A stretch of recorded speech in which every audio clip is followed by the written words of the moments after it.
I'm ChefMarutSikka, and what we are doing today is chicken breast stuffed and simmered in a saffron gravy.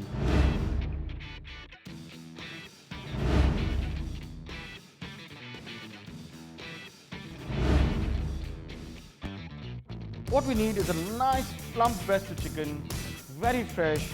We need to clean the breast well, take a large knife and beat it like this.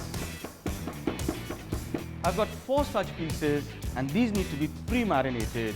For that, we use a little bit of ginger paste, a nice teaspoonful and a half, 2 teaspoons of garlic paste, some yellow chili powder, salt, which is to taste of course, and some cumin seed or jeera powder.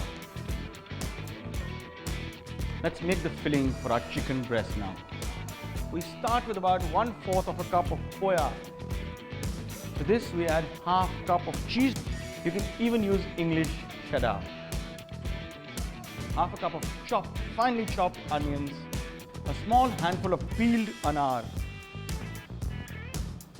chopped coriander leaves, a tablespoon of chopped chili but minus the seeds, and a tiny handful of chopped ginger. Juice of about half a lemon. The cheese may already have salt, so you may not need to add more. You need to take the chicken breasts that you had marinated, lay them out like this, stuff the breast with the mixture, starting from one end and pack it in really tightly. You get a large piece of chicken that looks like this. And this needs to go on to the next step, for which we'll use a lagan.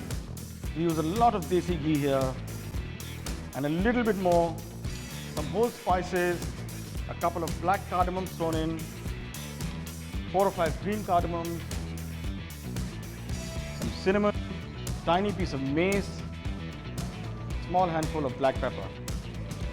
And once your spices start to splutter and leave all their beautiful essential oils into the ghee, it's time to add a little bit of water. Not too much water, just a little bit.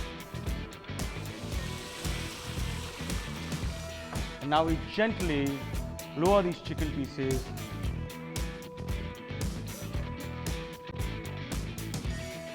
Let's make the sauce for the chicken now. Like always, we use a lot of desi ghee here. A cupful of finely chopped onions. Our onions are turning nice and golden brown. Time to add ginger paste. Time to add half a cup of whisked yogurt. Also a great time to add salt. Time to add our cashew paste. It's a great time to add all our finishing spices. We'll be using fennel powder or soft powder, half a teaspoon of green cardamom or choti ilaichi powder, teaspoon of yellow chili powder, a small pinch of nutmeg, careful powder. You need to add a bit of water to get the correct consistency. About half a cup, not too much. And while this cooks, let's see how our chicken is doing. Our chicken is ready. Let's quickly get it out. Our curry is also done, just the correct consistency. It's cooked to perfection. It's time to pour it over the chicken.